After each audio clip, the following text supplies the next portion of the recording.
Alright, so welcome to the next installment of the RKYV Editorial video blog.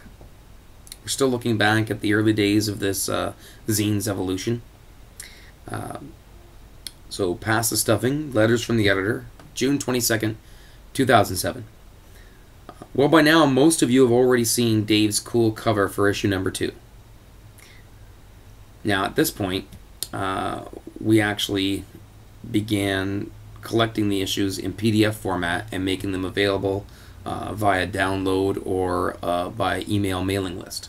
And I'd really like to take a moment and say how that was a very important step for the evolution of this magazine, as by collecting it in a digital document format, it really opened it up to a much broader audience than merely a group of people all joining the same group on one particular social network.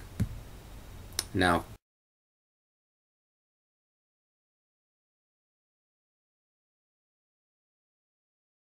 continuing on, July 18th, 2007. The old saying goes, no news is good news.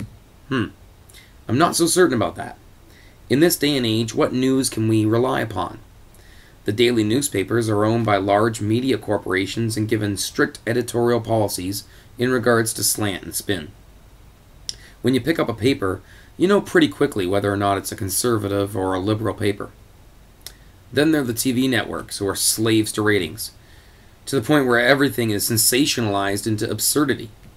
Where many of us have gotten so fed up with the actual news, we find ourselves more well-informed by watching professional satirists like Bill Maher and Jon Stewart, which is entertaining and yet truly dangerous in the sense that these people are comedians. They're out for laughs and not to inform, and certainly not to do accurate and thorough research.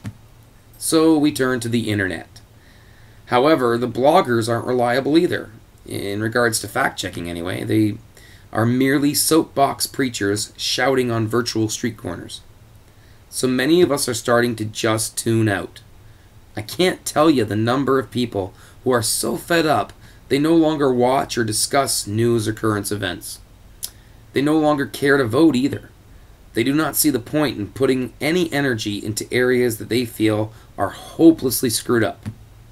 It's sad, really, since the only way we can ever have the society we want to live in is to actively raise our voices to be heard. Whether it's in the work you do, the choices you make with your pocketbook, or taking the time to know your candidates and vote conscientiously. You know, Timothy Leary was 2/3 right. Tune in, yes. Pay attention and know the score. Turn on, certainly. Find your path to self-expression. Drop out? Nah, no way. It should be join up. Participate in your society to improve it for everyone.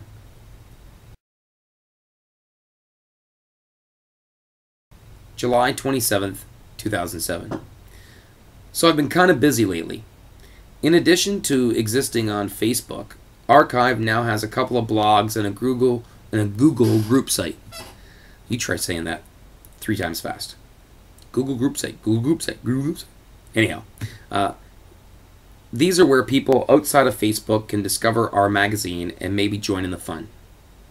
The Google group site was very handy because it allowed me to upload the complete file of each issue so they can be read and enjoyed by anyone without me having to email them to each person who wants them. The Blogspot site was very easy to navigate and was quite helpful with hints on how to increase exposure for RKYV. The Bebo site, well, it looks nice. I still haven't gotten the hang of navigating in that network yet. Unlike Facebook, I can't seem to search very well by typing in things like artists or writers, etc., etc. The results are like obscure Google search results that don't really match what you're looking for. Maybe I'm just getting old, I don't know. Anyone with advice on promotion or navigating other networks, feel free to reach me and let me know. I encourage all members, whether you're a reader or a contributor, to spread the word about RKYV when you can.